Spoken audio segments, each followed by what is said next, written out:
শখের বশে অল্প পরিসরে গবাদি পশু পালন করছিলেন যুক্তরাজ্য প্রবাসী তাজউদ্দিন। ধীরে ধীরে তা হয়ে ওঠে মেসার্স মা এগ্রো ফার্ম নামে বিশাল খামার। এ খামার থেকেই বছরে 20 লক্ষাধিক টাকা আয় করছেন তিনি। পাশাপাশি কর্মসংস্থানও হয়েছে একাধিক শ্রমিকের। এবারের ঈদুল আজহায় কোটি টাকার গবাদি পশু বিক্রির টার্গেট রয়েছে তার। সিলেটের বিশ্বনাথ পৌরসভার হরিকলস গ্রামে বসতবাড়ির কাছেই তার ফার্মের অবস্থান।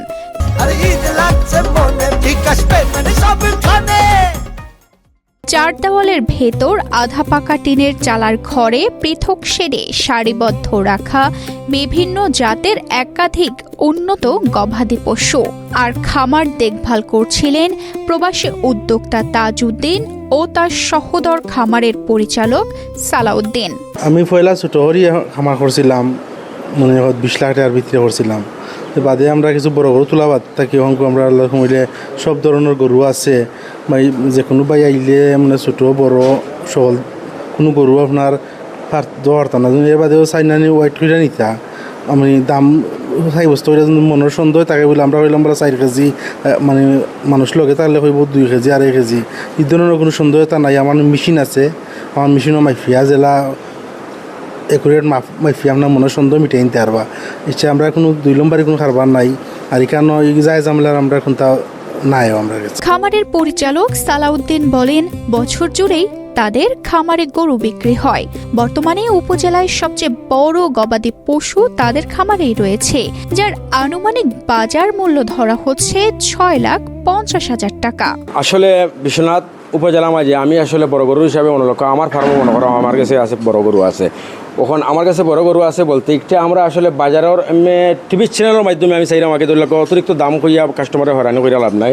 আমি দাম চাইলাম একটা আমার 6.5 লাখ টাকা। কোনো কাস্টমারের জায়গা করলে আমার কাছে 7.5 লাখ 8 লাখ টাকা দাম চাই আমরা। তাহলে আমি চ্যানেলের মাধ্যমে চাইলাম না, মানে কোনো জাতর যে মানুষের সরাসরি আওয়া বাজার লাইভ ওজন এবং আমরা ঠেকার গিয়া মিল থাকতো, গরু দেখিয়ে কাস্টমারে চয় করতো। এ বিষয়ে উপজেলা প্রাণী সম্পদ কর্মকর্তা বলেন, মা এগ্রো ফার্ম অত্যন্ত সফল একটি খামার।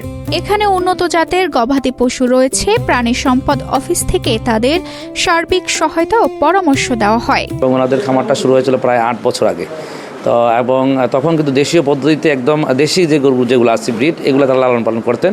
পরে আমাদের অফিসে প্রশিক্ষণ নেওয়ার পরে আমরা তখন তাদেরকে উন্নত যে ব্রিড যেগুলো আছে সেগুলো কোথা থেকে সংগ্রহ করা হয়, খাবারের পদ্ধতি কী, ভ্যাকসিনেশন, এই সংক্রান্ত বিষয়ে আমরা তাদেরকে পরামর্শ প্রদান করেছি। এবং বিগত 4 বছর ধরেই তারা মূলত হচ্ছে যে ভালো মানের গরু, বিশেষ করে পাবনা, সিরাজগঞ্জ এগুলো থেকে যে ক্রস ব্রিড যে গরু আছে এগুলো তারা সংগ্রহ করেন।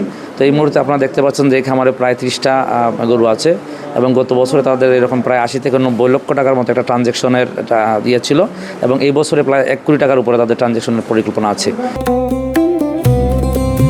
তানজিদুর রহমান, ইনায়া, বাংলাদেশ প্রতিদিন।